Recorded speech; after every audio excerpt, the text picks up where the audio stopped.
Mais um dia, mais uma reflexão de caminhar na graça. Bem-vindos a mais esta reflexão. O que a gente necessita ter o entendimento é que sinais, maravilhas, ou seja, aquele algo sobrenatural, é importante? Sim, é.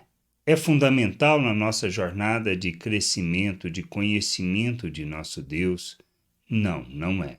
É isto que nós necessitamos. Quando a gente olha toda a história da humanidade e vemos especificamente a nação de Israel, eles viram maravilhas, eles viram muitos milagres, principalmente os primeiros, os que saíram do Egito. Mas isso não alterou em nada a natureza humana. São estes aspectos que a gente vê também na vida, no ministério de Jesus. Fez muitos milagres, muitos sinais, mas poucos seguiram a ele. No final, 120 discípulos. É isso que nós necessitamos entender. Jesus, lá em João, no capítulo 4, versículos 53 e 54, temos um exemplo de pessoas que participaram deste processo, viram sinais, mas creram. Diz lá, com isso, o pai reconheceu que aquela era precisamente a hora em que Jesus tinha dito a ele: o seu filho vai viver. E ele e toda a sua casa creram. Este foi o segundo sinal que Jesus fez depois de ir da Judéia para a Galiléia. É um exemplo de que o sinal ajudou no processo de crer, de trazer entendimento e discernimento.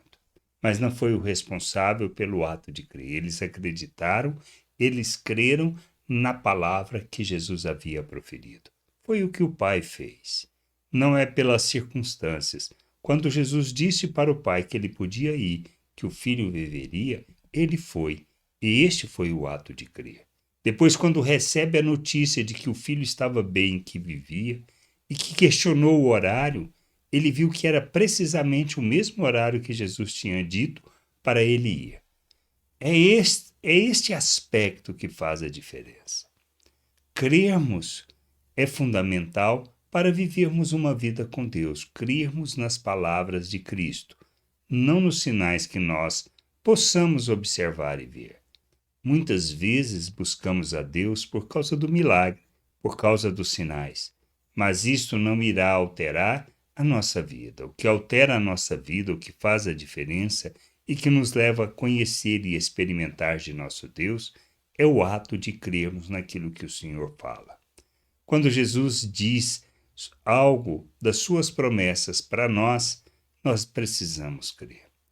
Deus nos afirma que a salvação é pela graça por meio do que Cristo fez. Nisto nós precisamos crer. Não depende das nossas obras, mas do que Ele fez em nosso favor. Nisto nós precisamos crer. Quando cremos nisso e nos submetemos a Cristo como Senhor e Salvador, a palavra afirma que nós somos feito um novo ser, uma nova criatura, que participamos da natureza divina, que somos capacitados para vivermos neste mundo como agrada a Deus. Nisto nós precisamos crer. Quando afirma que nós fomos feitos à imagem de Cristo, que recebemos da mente de Cristo e que nós fomos capacitados para rejeitar as paixões humanas, ou seja, os desejos naturais, nisto nós precisamos crer. É isto que irá fazer a diferença e nos conduzirá à maturidade e ao conhecimento de nosso Deus. Que a gente possa entender, compreender que os sinais ajudam, mas eles não são fundamentais na nossa jornada de crescimento e de conhecimento do Senhor, mas sim as suas palavras proferidas. Que a gente possa entender e buscar o conhecimento do Senhor para andarmos na sua vontade. Graça e paz sobre a tua vida. Amém. Você acabou de ouvir uma reflexão de caminhar na graça. Se você gostou, curta, compartilhe, leve esta mensagem a outras pessoas, para que elas também possam compreender e entender a vontade de Deus. E leia as Escrituras, pois ela é a base, o fundamento para você julgar tudo o que você tem lido e aprendido acerca da vontade de Deus.